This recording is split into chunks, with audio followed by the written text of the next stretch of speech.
Hello guys, welcome back to my channel. আশা করছি তোমরা সবাই খুব ভালো আছো, আমিও খুব ভালো আছি। আজকে চলে এসেছি আবার নতুন একটা ব্লগ নিয়ে।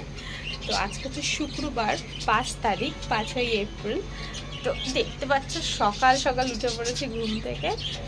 এই আমার সঙ্গে পুচকিটাও উঠে পড়েছে, আর তো সকালবেলা উঠে যায়। তো অনেক দিন এখন আমি কিছুদিন ধরে রাত্রিবেলা 2-3 ঘন্টা হলেও ঘুমোতে পারছি। তো বলবো না বাবা, আবার বললেই তো দেখেছি আর ঘুমায় না। যাই হোক, এই দেখো জেগে আছে, আর সকাল থেকেই আমি জাগা আর কি, তাও 5টা 10-15 থেকে জাগা। আর এখন বেজে গেছে 6:30, 6:45 বাজে। তো ভাবলাম না, ব্লগটা শুরু করি। আর আজকে হচ্ছে আমাদের শীতল পান্থা। তো আজকে ভাবলাম ব্লগটা করি আবার। তো প্রত্যেক দিন একঘেয়ে ব্লগ আমি দিচ্ছি না, কারণ বাবুকে নিয়ে আমি ভীষণ টায়ার্ড থাকি, তোমরা তো জানো। তাই প্রত্যেক দিন ব্লগটা দিচ্ছি না, তাই জন্য একটুখানি কিছুদিন ছেড়ে ছেড়ে ব্লগ দিচ্ছি। তো যেরকম আসছে ব্লগ, তোমরা সেরকম এনজয় করো। তো চলো ব্লগটা আজকে স্টার্ট করছি, তোমার সঙ্গে থাকো, দেখতে থাকো, আশা করছি ভালো লাগে। এই দেখো, একে দেখো, মা বলে যাচ্ছ গুড মর্নিং, গুড মর্নিং। এই যে এইখানে ক্যামেরা, গুড, এই যে এদিকে এদিকে, নিচে নিচে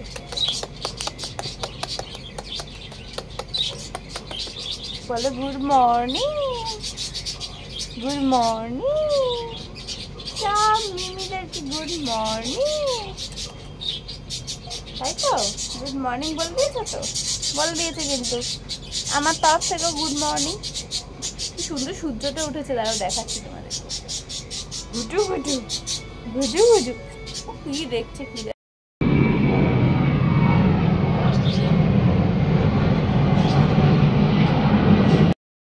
এর পরিস্থিতিটা দেখো কিরকম, আঙুল খাচ্ছে চক চক করে। আর হাত দেখো কোথায় ঝুলছে, কোল দিয়ে।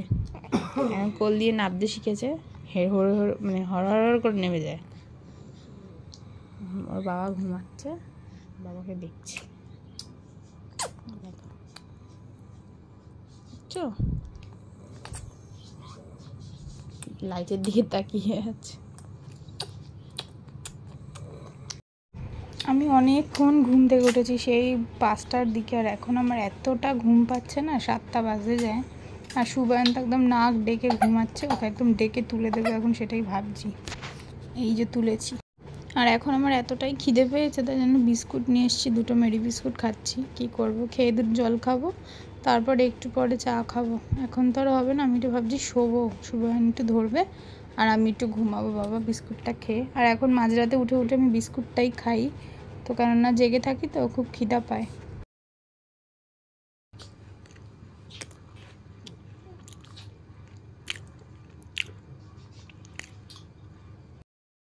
অনেকক্ষণ পর আবার ক্যামেরাটা অন করলাম, দেখে বুঝতেই পারছো আর একজন ঘুম দিয়ে উঠেছি। এখন বেজে গেছে 11টা 8। তো আজকে যেহেতু পান্তা, কোনো কাজই নেই সেরকমভাবে মায়ের, তো মা ধরেছিল বাবুকে অনেকক্ষণ। তো আমি তোমাদের সঙ্গে কথা বলেছিলাম না 4:30টার দিকে, তো তারপর 7:30টার দিকে বাবু একটু ঘুমিয়েছিল, কিন্তু আমি ঘুমাইনি, আমি শুভর সঙ্গে একটু কথা বলছিলাম। তো মাকে তারপরে করতে গেলাম একটু চা। তো চাটা যখন খাচ্ছিলাম না, তখন একটু খবর দেখছিলাম, যা গরম পড়েছে সেই খবরই ফোরকাস্ট শুনছিলাম আর কি। তো মারাত্মক গরম, একদম বাইরে বেরোনো যাচ্ছে না। তো বাচ্চা নিয়ে খুব রিস্ক এই সময়, বাচ্চা বয়স্ক সবারই রিস্ক। সবাই বেশি করে জল খাও তোমরা, তো বারবার করে খবরে বলছে। আর এমনিতেও জল খাওয়াতেও জানোই তো হাইড্রেট থাকে শরীর, তো সবাই বেশি করে জল খাও। এদিকে আমি এত জ্ঞান দিচ্ছি, আমি নিজে কিন্তু ভীষণ জল কম খাই। তো না, একটু জল বেশি করে খেতে হবে, যত ফিট করে সেটাও দেখতে হবে, লক্ষ্য রাখতে হবে। তো যাই হোক, অনেক জ্ঞান দিয়ে দিলাম। তো এখন আমি চা তো খেয়ে নিয়েছি অনেকক্ষণ, চাটা খেয়ে না আমি একটু চোখটা লেগে গেছিলো, যেহেতু সুবায়নার মা এরা ছিল, ওরা ধরেছে। তো এখন বাবুকে স্নান করিয়ে দেবো, কারণ বাবু ঠিক 11টা 15-20 দিকে ওর ভীষণ ঘুম পায় আর কি, অনেক ভোরবেলা ওঠে, তো তারপর থেকে তো ঘুমায় না সেই রকম। তো এই যে ঘুমাবে অনেকক্ষণ টানা ঘুমায়, তো এখন যদি আমি স্নানটা না করিয়ে দিই তো আর স্নানটা হবে না। তো চলো তেলটা মাখিয়ে স্নানটা করিয়ে নিয়ে তারপরে আসছি, তো সঙ্গে থাকো, দেখতে থাকো। এই যে উল্টানোর চেষ্টা করে এখন, এই দেখো এই দেখো, একটু পজিশন পেলেই উল্টাবে। তো চলো, এখনই কাঁদবে, চোখে অনেক ঘুম, আমি তেলটা মাখিয়ে স্নানটা করিয়ে দিই। হ্যাঁ চলো মা, চলো স্নান করে নেবে, চলো তার বিছনার চাদরটাও আজকে পাল্টাতে হবে। ওই দেখো ক্যামেরা যেদিকে ওর চোখ সেদিকে, দেখতো। আর যেহেতু পান্তা তোমাদেরকে বললাম, এই যে পান্তাটা এখানে রাখা আমাদের ঘরে। আর ওদিকে প্রেশারে যেটা দেখছো সেটা হচ্ছে ডাল শুকনো, আমরা ডাল শুকনো দিয়ে পান্তা খাই। তো আলু ভাজা, এই দেখো এর চেষ্টা কিন্তু ও চালিয়ে যাচ্ছে। হ্যাঁ এখন উল্টাতে পারে যদিও বা, এখন ঠিক পজিশনটা পাচ্ছে না বলে, নাহলে পুরোটাই উল্টাতে পারে। তবে হাতটা বের করতে অনেকক্ষণ সময় লাগে। হ্যাঁ হ্যাঁ পারবে, চেষ্টা করো। ওকে ওষুধটাও খাওয়াই না, ওষুধ খাইয়েছি ভুলে যাই। তা এখন আমি জনসনের তেলটা মাখাবো ওকে, মাখিয়ে নিই। সুবান কি বেরিয়ে গেছে? বেরোনি? কি গরম তো, বসে আছো কি করে বাইরে? ওই লু বইছে, ওরে বাবা। তো আমাদের বিছানাটা তোলা হয়নি, আমাদের মশারিটা ভাঁজ করবো। আর ওর মশারিটা দিয়ে ওকে শুয়ে দিয়েছে। আর খাটের অবস্থা প্রত্যেক দিনই আমার ওর স্নানের পর এরকমই হয় আর কি। এখানে আবার স্নানের গামলাটা রয়েছে, মানে বাথটবটা আর কি। তো চলো এগুলো ক্লিন করে নিই। এগুলো যতক্ষণ না ক্লিন হচ্ছে না, মানে কাজ শেষ হবে না মনে হয়। তো কাজটা করার আগে না আমি ভাবলাম একটুখানি ছাতু খেয়ে নিই। তো এসছি রান্নাঘরে, কিন্তু ছাতু গুলে খাবো। সবারই খাওয়া হয়ে গেছে, আমার কিন্তু খাওয়া হয়নি, মানে কাজের জন্যই খাওয়াটা হয়নি আর কি। আর ঘুম থেকে উঠেই বাবুর পিছনে তাল দিতে আমার আর নিজের খাওয়া হয় না। তো এখন খাবো একটু ছাতু গুলে। তো গ্লাসটাকে ধুয়ে নিই, তো ধুয়ে এখন ছাতুটা খাই। কেননা আমার এত খিদে পেয়ে গেছে না, এখন যদি কাজ শুরু করে দিই আবার অনেকটা বেলা হয়ে যাবে, তখন আর কিছুই খাওয়া হবে না লাস্টে। সব কিছু দিয়ে এবার টাক করে গুলে নিলে রেডি ছাতু। সব থেকে ইজি আর সব থেকে টেস্টি। বাবা রে, তো গ্লাস পড়ে যাবে, দাঁড়াও গুলে নি। গুলে নিয়েছি, একটু মিষ্টি হতো। দেখো খাওয়া শেষ। এ দেখো কাজ করতে করতে মশারি ভাঁজ করে চলে গেছি। আর এগুলো সরাইনি খাট থেকে, এগুলো করবে এবার। এত খিদে পেয়ে গেছিল।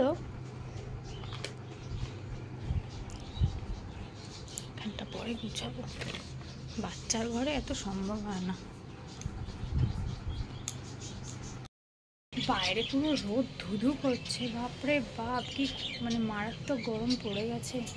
আর ভেবেছিলাম আমি একটুখানি মন্দিরের দিকে যাব, তো আমার যাওয়া হবে না, কারণ বাবু ঘুমোলে কী হবে, কেন সোনা গেছে এক্সাম দিতে, সোনা নেই। আর ভেবেছিলাম আমার শ্বশুর থাকবে আর কি, তো সেও বেরিয়েছে দরকারে। আর সুবান তো বেরিয়েই গেছে, বাদিরাও। তো ভেবেছিলাম শ্বশুরের কাছে রেখে আমি যাবো একটুখানি মায়ের সাথে, কিন্তু আর হবে না মনে হচ্ছে। না বাবা বেরিয়ে গেল, বাদ দাও। তো সুবান যখন নেই, সুবানকেও ফোন করবো, দেখি সুবান মনে হচ্ছে না আসতে পারবে বলে। তো বাদ দাও, আমার এবছর যাওয়া হবে না। সামনের বছর আগের বছর আমি যেতে পারিনি, তো কেন যেতে পারিনি সেটা আমার ঠিক খেয়াল করছে না, বাট এই বছরও যাওয়া হবে না। ও মাই যায়, প্রত্যেক বছর মাই দিয়ে আসে। ঠিক আছে, মনটা খারাপ হয়ে গেল তো যেতে পারলাম না। যাই হোক, তো বাবু ঘুমোচ্ছে দেখে আমি স্নান করে এলাম, একটু ফ্রেশ হয়ে এলাম। তাও মুখটা মানে ক্রিম কিছু মাখিনি আর কি। তো সেগুলো করবো, সিঁদুর পরবো। মায়ের ঘরের পুজো হয়ে গেছে আর কাজবাজ সব কমপ্লিট। তো একটু পরে আসছি, দেখতে থাকো, সামনে থাকো। আর হ্যাঁ, মাকে আমি বলে দিচ্ছি যদি মন্দির থেকে একটুখানি ভিডিও করে আনতে পারে তোমাদেরকে একটু দেখাতে পারবো, আর আমি নিজেও দেখতে পারবো। দেখি মাকে একটু বলি। চলো, মা আবার এসব করে পারে না, তো দেখি পারে। সোনা থাকলে তো একদম করে নিয়ে আসতো, সোনা থাকলে আমি সোনার কাছে রেখেও যেতে পারতাম, সেটা না। চলো যাই। বারান্দা দাঁড়ানো যাচ্ছে না, পুরোটা তাপ আসছে, কিন্তু আমাকে এখন দাঁড়াতে হবে, কারণ আমাকে মেলতে হবে। অনেক জামা কাপড় ধুয়ে দিয়েছি, বাবুর আমার প্রতিদিনের যেগুলো থাকে আর কি। মা যাচ্ছে মন্দিরে, চলো কি নিয়ে যাচ্ছে তোমাদেরকে। বলছি কি তুমি একটু ভিডিও করে এনে দেবে গো মন্দির থেকে, এই যে এরকম চওড়া করে ভিডিও করবে। এই যে মালা,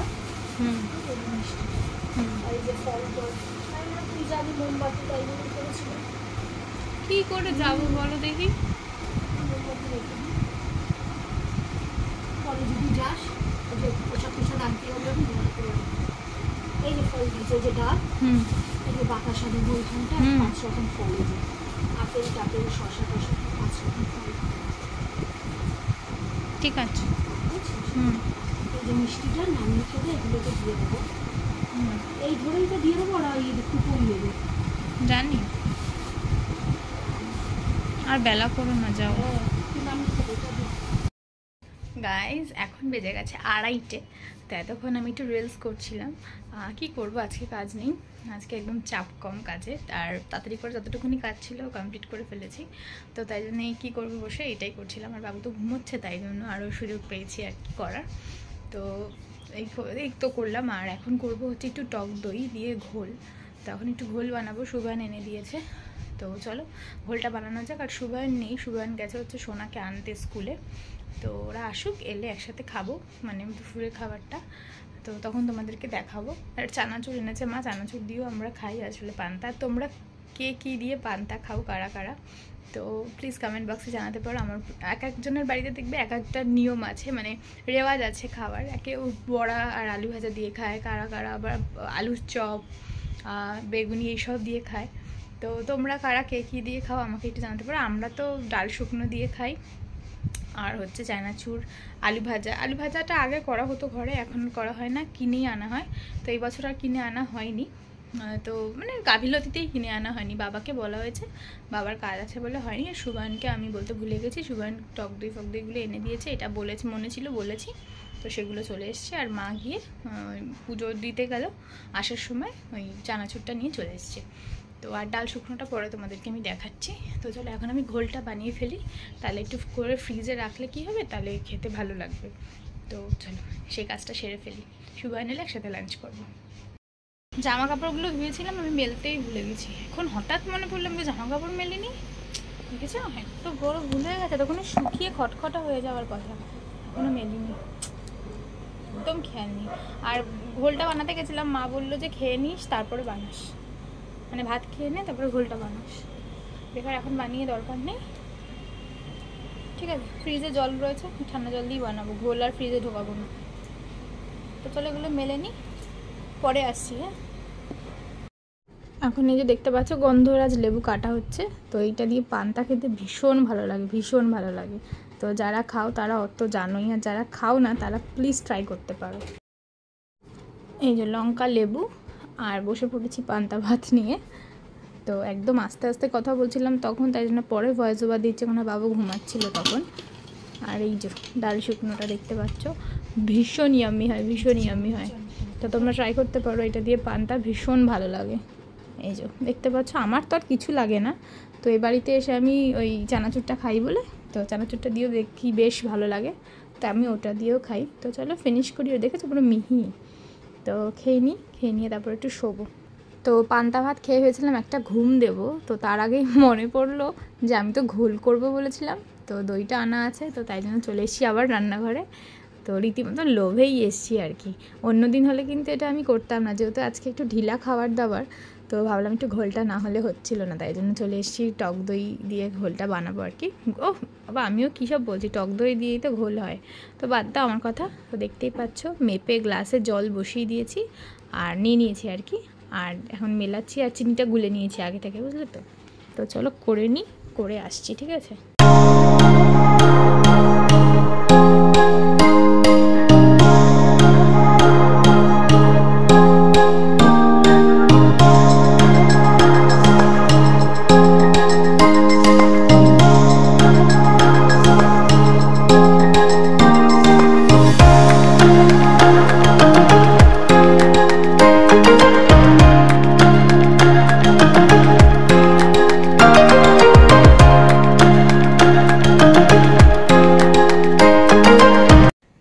লাঞ্চ করার পর থেকে তোমাদের সঙ্গে কথা হয়নি সেইভাবে, কেননা আমি একটু শুয়ে পড়েছিলাম, উঠেছিলাম 7:30টার পর, তারপর চা খেয়েছি একদম ঘুম ঘুম চোখে সন্ধ্যাবেলা।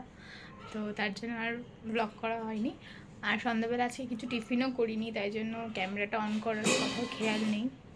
আর মেয়েটা উঠে গেছিলো, তারপর ওর সঙ্গে খেলছিলাম, নাচানাচি করছিলাম টিভিতে, এইসব করতে করতে ব্লগিংটা করিনি। তো সেরকম কিছুই করিনি, তাই জন্য আর অন করা হয়নি ক্যামেরাটা। তো আমি ভীষণ খিদে পেয়েছিলো, যেহেতু সন্ধ্যাবেলা কিছু খাইনি, সেই তো পান্তা ভাত খেয়েছিলাম, তো তাই জন্য তারপর লস্যিটা খেয়েছিলাম, তো পেটটা ভরা ছিল, তাই জন্য সন্ধ্যাবেলা আর কিছু খেতে হয়নি আজকে। তো এখন তাড়াতাড়ি আমি ভাত খেয়ে নিয়েছি, তো ঘি ভাত আর কি, আজকে তো নিরামিষ, তাই জন্য ঘি ভাত আলু সেদ্ধ দিয়ে খেয়ে নিয়েছি। আর দেখলেই তো আমি মাদেরকে একটু আলু ছুলে দিলাম, আর ওনা বাবু ঘুমোচ্ছে, আমি যদি মা আলুর চচ্চড়ি করবে তাই জন্য মাকে একটুখানি আগিয়ে দিলাম, আলুটা ছুলে কাটতে পারি না, মা কেটে নেবে। কারণ আলুটা তরকারিটার জন্য যদি এখন যদি ওয়েট করে থাকি না, বাবু যদি উঠে পড়ে তখন আবার আমি খেতে পারবো না, মুশকিল হবে। আর মনে হচ্ছে না এখন উঠবে, আবার দেরি আছে উঠলে আবার মাঝরাতে উঠবে, তো ততক্ষণ আমি একটু রেস্ট পাবো। আর সুবান ঢুকতে একটু দেরি আছে, কারণ সুবান গেছে ওর ফ্রেন্ডের বার্থডেতে, তো একটু তো রাত হবেই ওর ঢুকতে, আর এখন বেজে গেছে 11:15। তো মা রুটি করে মারাও খেয়ে নেবে এখন, আর আমার অনেকক্ষণ আগেই খাওয়া হয়ে গেছে, অন্তত 11:30টার আগেই খাওয়া হয়েছে। তো চলো, মেয়ে ডাইপার না পরে ঘুমিয়ে পড়েছে, তো ওকে একটুখানি ক্লিন করে ডাইপারটা পরে ড্রেসটাও চেঞ্জ করে ভাগ্যি শুয়েছিল, মানে সোনাই ঘুমটা মানে সোনার কাছে ছিল, তো ওর কোলে ঘুমিয়ে পড়েছে, তো পেটটা ভরা ছিল বলেই ঘুমিয়েছে। তো দেখবে দাঁড়া দেখাচ্ছি, এই যে ঘুমাচ্ছে। তো ডাইপার পরানো নেই, আমি ডাইপারটা পরিয়ে নেব, এই যে বার করেছি, এখন ওয়াইপটা দিয়ে মুছে টুছে ডাইপারটা পরিয়ে দেবো। আর আইসক্রিমটা এখন মাখাচ্ছিলাম কদিন, এখন মাখাচ্ছি না, দেখছি ক্লিন আছে, তখন আর মাখাতে হবে না, তার মধ্যে ঘুমোচ্ছে, জেগে যাবে বেশি কিছু করতে গেলে। তো যাই হোক, তো এখন যদি আমি ডাইপারটা না পরাই, মানে পরাতে গেলে হয়তো উঠে যেতে পারে, এবার উঠলে আমি আবার ঘুম পাড়িয়ে দেবো, কিন্তু এখন যদি না পরাই তাহলে ও এখন সেই টয়লেট করতে গেলে সেই আবার যখন মানে রাইট আবার ঘোরাবো তখন সেই জেগে যাবে, তার থেকে বাবা পরিয়ে নিই সাবধান মতন। আর বিছনাটা আমার পরিষ্কারই আছে, জাস্ট মশারিটা টানিয়ে নেব করে আমি পাশে শুয়ে থাকবো। গাইস, ভিডিও ভালো লাগলে লাইক শেয়ার কমেন্ট করতে ভুলবে না, আর চ্যানেলটা ভালো লাগলে অবশ্যই সাবস্ক্রাইব করবে, আর বেল আইকনটা ক্লিক করে দেবে, তাহলে নোটিফিকেশান পেয়ে যাবে। তো চলো, নতুন ব্লগ নিয়ে দেখা হচ্ছে আবার, ততক্ষণের জন্য সবাই ভালো থেকো, সুস্থ থেকো, টাটা।